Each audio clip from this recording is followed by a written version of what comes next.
from the time I was 3 to the time I was 19, we moved 35 times.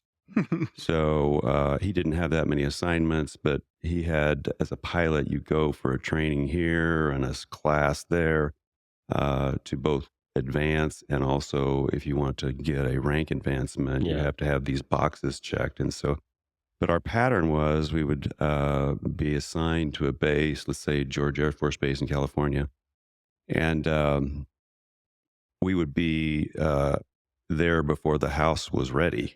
Officer housing a lot of times wasn't available on base. So that particular time we stayed at a KOA campground for a month. Huh. And then we moved on base and then we moved to Victorville, California.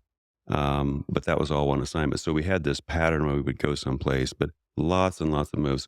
So with the context of business, um, two things happened there. One, I, without knowing it, realized the value of life insurance and protection in the Mhm. event of some catastrophic event happening. And two, I was okay with change because I was every single, 2, 3 months we were changing. Yeah. The my primary issue that I had was I had no friends. Hmm. So if you spend time building a relationship only to leave 2 months later, it just starts hurting. And so what you end up having is your family as your friends. Hmm. So I really had a difficult time learning. I was severely dyslexic. And so I went to 16 schools before I graduated. And in the best circumstance, someone that's having a learning disability is struggling in school. But when you change from Arkansas schools to California schools, obviously California thinks you've had this base that you may or may not have. Yeah. And so I ended up hating school.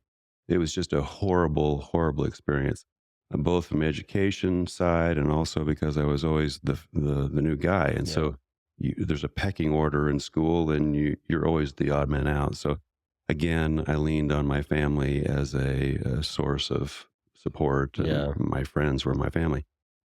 Um, I went to, when I was 14, we joined the Church of Jesus Christ of Latter-day Saints. And um, a few years later, I went on a mission.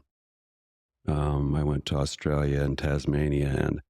And at that point, I was absolutely convinced I was not going to go to higher education Yeah. because of my prior experience. Well, lucky for me, the gentleman that was kind of the shepherd over me and 200 other missionaries was John Covey. Hmm. His brother, Stephen Covey, wrote Yeah. Seven Habits of Highly Successful Yeah. People. And so immediately, we were required to ponder specific life events. What are you going to do with your life? How are you going to do it? How do you set your priorities? Is marriage one of the things is education? Yeah. Do you want to go into business? Are you going to? So at his bidding, I made 163 goals, lifetime goals, and I've accomplished probably 30, 35 of them at this point. Some of them were kind of frivolous. I mean, kiss an Eskimo, catch a duck, swimming underwater to grab the legs, and, Yeah. which I've almost done. All right. I Good. touched the foot, but I didn't. But anyway, that experience just totally changed the course of my life. Yeah. I decided I was going to go to school when I got back. And so again, although I went to school, I had a very low GPA. I was on probation the whole time I was there. I met this young lady that I eventually married. She had a 7-month-old, a 1-year-old, and a 2-year-old. So all three in diapers. And she'd had some, not good experiences Yeah. and got a divorce. And so I fell in love with her and I said, we're getting married. I took her out on a date February 23rd and we were married April 25th. It's moving. So it was pretty fast. That's how I do my life. I That's just right. just as a principle, I made a decision early in my life that I was going to use the 80% rule. And if I could get 80% convinced that it was the right direction, I pulled the trigger.